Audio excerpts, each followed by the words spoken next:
Hey guys, Woody the Unexceptional Gamer.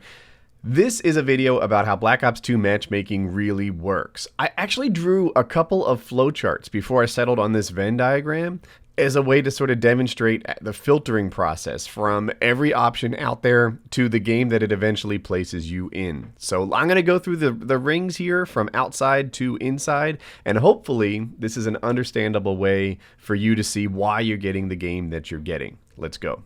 All right, so step one are the playlists. You've probably seen that word before, but you might not know what it is. A playlist is a set of rules that the community likes. They alter these things.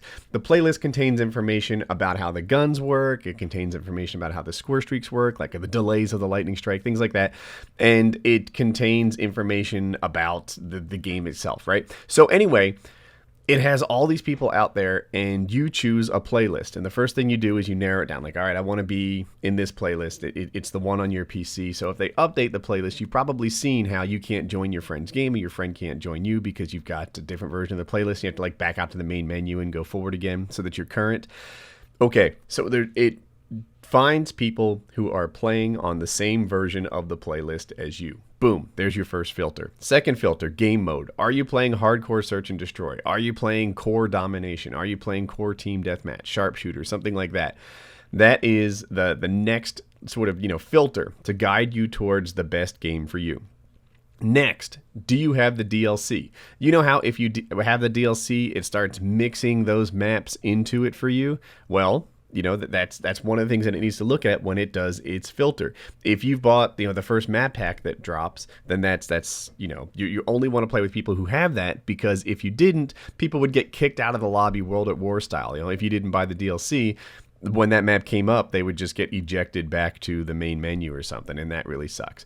So that's that. That's also probably the reason why Nuketown is only in its own playlist instead of being mixed in with all the others, because if they did that, they'd immediately divide the world in half, and that would be fewer options for you to play with. So next step, do you have the DLC? Put you with other people that have it.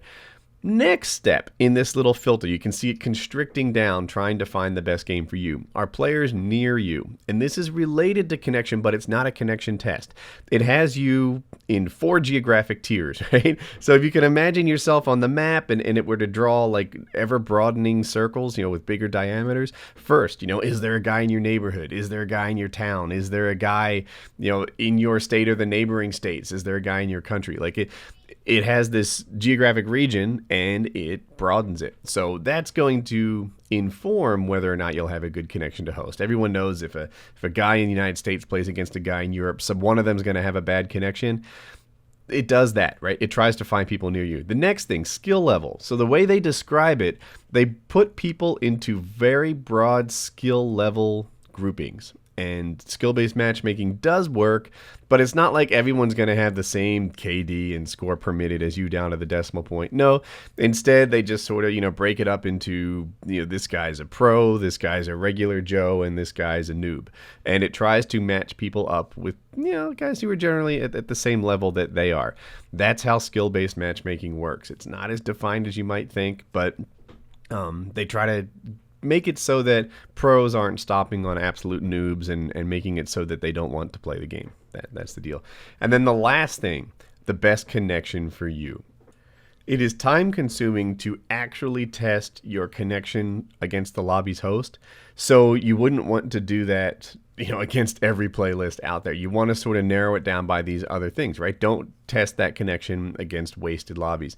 So once they figure out that, at the skill level that any of those games would be appropriate for you, it starts checking your connection against the lobby's host. And because they're near you by that brown box, all of them should be pretty good, but it wants to find the best one it can. One thing I noticed that's not on here is it doesn't say don't stick them in games already in progress. Don't stick them in games where that team is losing. None of that exists. What it's trying to do is get you the best sort of gameplay experience by connection at this point. So I don't know if that's good or bad, right? We all get frustrated when we drop into an unwinnable game.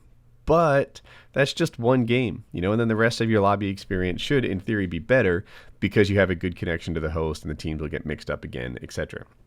So once it has that skill level thing, it finds 50 games at the yellow level and it actually tests your connection to the host. There are things that might give you a bad connection to the host. Like maybe you don't have an open NAT, yours is strict. So it has to further constrict the level of the number of lobbies that it can test you against.